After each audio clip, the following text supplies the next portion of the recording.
बात कर रहे हैं आईपीएल की। गंभीर आरोप लग रहे हैं मैच फिक्सिंग के, स्पॉट फिक्सिंग के। सट्टेबाज खिलाड़ियों के साथ लगातार मिल रहे हैं, ऐसा दिल्ली पुलिस कह रही है। 3 खिलाड़ियों को गिरफ्तार भी किया जा चुका है। इनमें श्रीसंत प्रमुख हैं और उन्हीं के वकील दीपक प्रकाश मेरे साथ जुड़े हुए हैं। दीपक जी, मेरा सवाल सीधा यह है कि ठीक है, गिरफ्तारी हो गई है, लेकिन अभी आरोप सिद्ध नहीं हुए हैं। ऐसे में कहीं ये मीडिया ट्रायल तो नहीं शुरू हो गया है इन तीनों खिलाड़ियों का? I'm sorry, I'm explaining this in English. It is comfortable to me, that's why. मैं हिंदी में भी करूंगा। पहले मेरे को इंग्लिश में बोलने के लिए एक मौका दे दीजिए।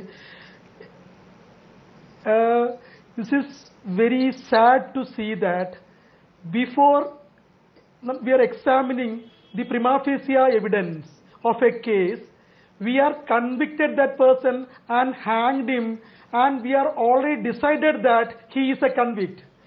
This is a part of the media. There is a media ethics we have to keep. We have to support a person to prove his innocence. If he is not innocent, we have a procedure to convict him.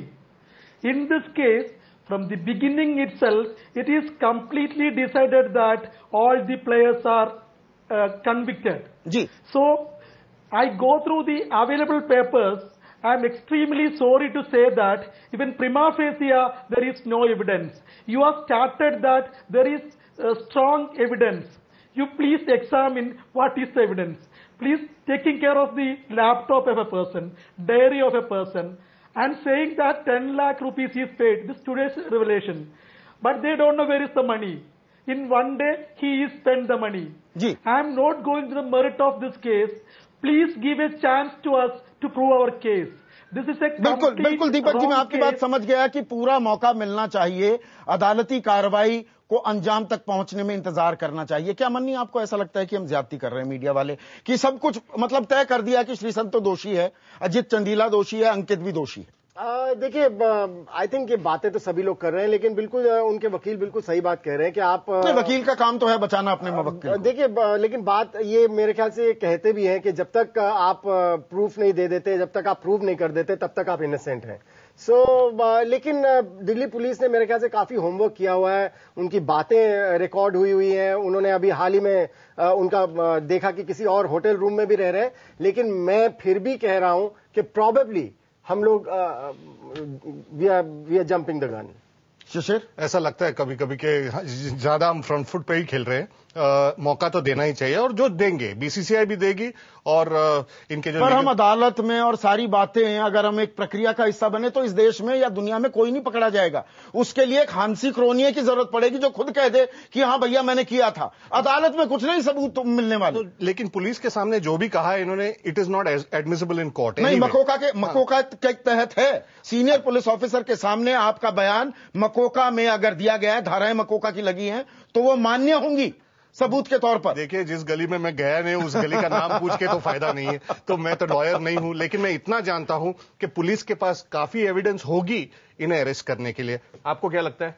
Evidence तो होगी, मौका तो देना ही चाहिए उन्हें, और सबको, अंकित को और वो चंडेला को भी, लेकिन कुछ तो होगा। जी राहुल, आप क्योंकि वकील भी हैं, आपका तीसरा सवाल और इस पर आपकी राय थोड़ा संक्षेप में दीजिएगा जवाब। संक्षेप में तो जितना दे पाऊंगा उतना देता हूं, पर क्योंकि मुद्दे इतने अहम हैं कि आपको मुझे थोड़ा समय देना चाहिए। जी देखिए, ये बात में कोई दो राय नहीं है कि you are innocent unless you are proven guilty. लेकिन हिंदुस्तान का माहौल ऐसा है जहां कोर्ट में भी कोई अकाउंटेबिलिटी आज के तौर पे है नहीं। यहां 40-40 साल लग जाते हैं कोर्टों में लोगों को धक्के खाते हुए न्याय मिलने से पहले। कई लोग कहते हैं कि क्या पता हमारी कोर्टों में न्याय ही नहीं मिलता। 90% आदमी जो है वो कोर्टों को एक्सेस ही नहीं करा जा सकता। तो वो एक बड़ा मुद्दा है, वो एक और डिबेट है, मैं उसमें नहीं जाना चाहता।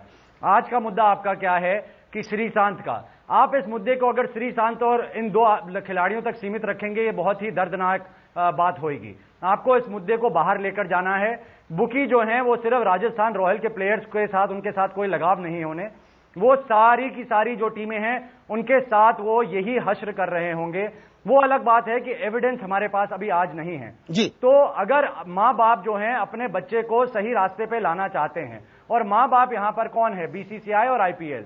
अगर वो अपने बच्चे को ड्रग एडिक्शन से बचाना चाहते हैं, गंदी अश्लील हरकतों से बचाना चाहते हैं, सट्टे से बचाना चाहते हैं, फिक्सिंग से बचाना चाहते हैं तो उनको कदम उठाने चाहिए। जी। 2000 से लेकर 2013 तक 14 साल अब होने को आए हैं। बीसीसीआई ने सवाए उसको दबाने के और शुतुरमुर्ग के साथ, जैसे शुतुरमुर्ग अपनी जो सिर है वो धरती में अगर अंदर गाड़ देता है, उसके अलावा कुछ नहीं किया। यानी कि यहां पर पारदर्शिता लानी होगी। और बीसीसीआई क्या पारदर्शिता लेकर आ पाएगी? क्या कर सकती है बीसीसीआई? ये अहम सवाल ब्रेक के बाद।